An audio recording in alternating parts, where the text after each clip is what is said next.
Hello and welcome to Top Sim. I am William Lebowski, and today I welcome you to Hockenheim, which is also been a little bit of a, I don't know that we should say problem track in the history of AMS2, but for a very long time the AI just kind of went wild here, and it made it a very difficult track to race at, which is unfortunate because it is definitely one of my favorite tracks for literally any type of car that you want to throw on there. If you want to, like I'm throwing on some GT4 cars now in a multi-class field with GT4, GT3, GT5, and Porsche Cup cars. Just some fantastic multi-class racing. If you wanted to throw prototypes in this track, it's also a stellar time with these long straights and those turns. Make it a lot of fun. And then also, if you wanted to go all the way up to Formula 1, of course it fits, it ships. It's a great time. And speaking of great times, I have been really enjoying AMS2 a lot more than I have in the past. Me and AMS2 kind of have a storied history, I guess you could say.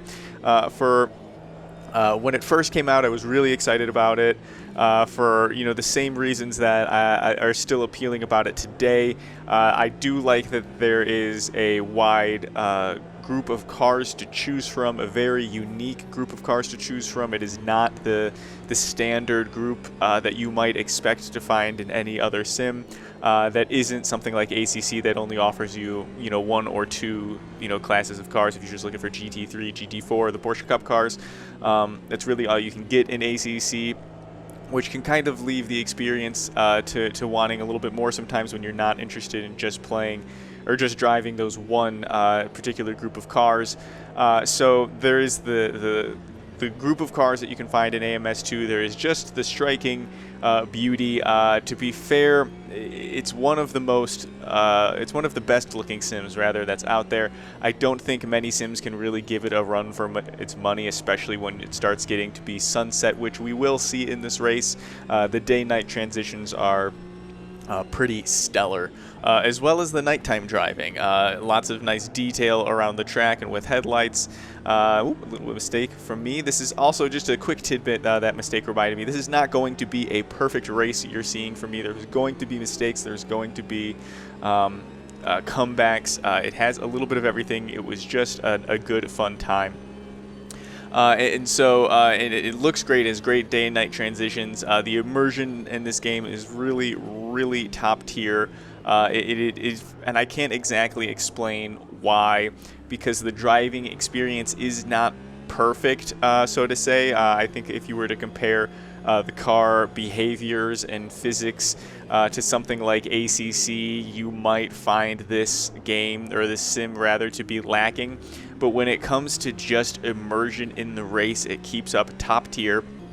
And like I was saying, me and AMS2 have had a little bit of a storied back and forth between me liking this game and me not liking it. But we're getting to this point now where Ryza has really added some cool cars, specifically that F122 car, and they've really fixed a lot of the key issues as it goes, which is disappointing in some ways because AMS2 got this huge push in its first year of release in 2020, but it just didn't keep up. Ryza updated the game very frequently and made changes and added new content, but there were still some baseline problems that just weren't addressed. And the AI and rear-end car mechanics and force feedback were the biggest three in my mind, and they've kind of done a lot to mitigate those problems. As you'll see, sometimes the rear end is not perfect, even in this race you're watching right now. The AI are not going to be perfect. There's going to be some pretty big moments coming up out in the exit of turn 1 soon, if not right here, right now. It is not here right now, but it is coming in the next little bit. So there were some AI faffs, throughout this race, but this used to be what I will definitely say Hockenheim was the worst track for AMS2. The AI just completely would obliterate you at any moment's notice, and they would just be completely illogical with their behavior, and then that has been fixed. And so right now, 2 years, so to say, later after the release in 2022, the sim is much better. It is much more immersive, even when it was pretty immersive to begin with. And I just keep making this. This guy keeps getting that undercut on me right in the same term. I'm having this nice battle with this Camaro in my class for second place, rather. And so it's just been a lot of fun. And here we go. Here is my big mistake of the night, which is going to cost me some positions. You can see we even hit the wall. We're dropping down from 3rd to 4th, and I believe we're going to get even lower as it goes through into the next corner. But yes, AMS2 has really done a lot to improve what they have been over the past 2 years, and I'm finding that is currently high on my list of sims that I am really enjoying spending time in, especially having taken a break following my competitive season in R Factor 2 last year, or I guess it ended this year, but starting in 2021 to 2022, I really focused heavily on R Factor 2 and coming into the off season, and then through the off season as the 2022 race season has kind of kicked off for the most part in sim racing. I'm just not finding myself signing up for events and getting into the team channels to get more racing done. Oh, me being a little bit rough with the AI there. So I've really just been kind of taking what time I have available to me in Sims to really just have a good time, have some fun, and do some things that I just think are enjoyable to race, and get back to that route of having fun with sim racing as opposed to trying to be some sort of competitive driver. And not to say that it didn't necessarily go well. I did enjoy it. However, goals change as the season goes on, and I was really unable to stay with some of the series. Dude, here's going to be the big AI mistake. What is that? It gives me a huge amount of damage on my front end and a little bit on the front right suspension. But we're not going to sweat the small stuff. We're already coming back from last place. Let's see how much we can drag back.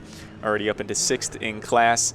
But anyway, I'm sitting in this kind of position now where I don't even have enough time to really dedicate myself to a season or getting back into even a specific team race. I don't have the time to practice right now, and that is a little bit of a many-fold kind of list of reasons. The first and foremost being work has been taking up a lot of time.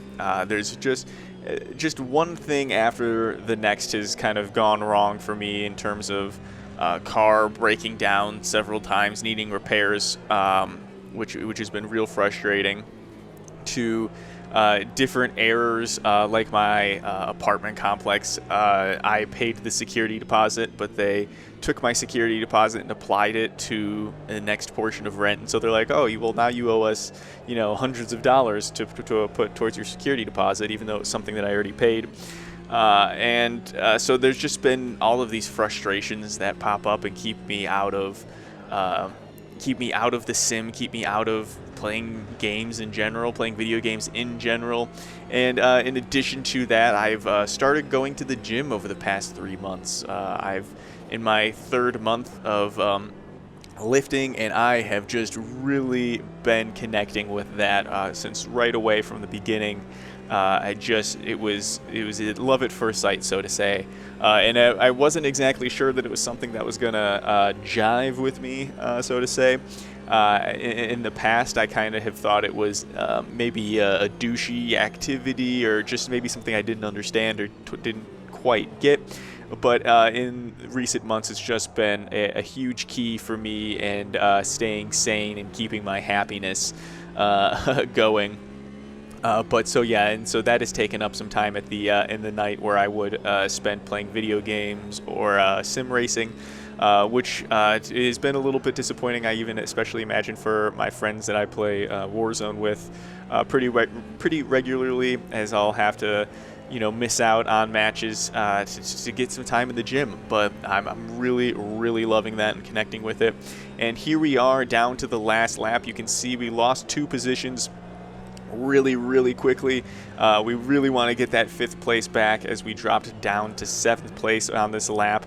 And here we are coming up to the final corners of Hockenheim. And I have to make this move. I want 5th position. We can give a little bit of bump in the rear end. Going into the penultimate corner, there's contact. Push the other car over the sausage curb. Seals my fate. That is 5th place. A little bit aggressive with the AI, but what are you going to do? Last lap of a 10-lap race. But anyway, thank you guys for watching. I do appreciate it. Oh, a little bit of contact after the race, huh? The guy's not happy with me. Bumps me all over the place. What are you guys been up to recently? And we'll see ya in the next one.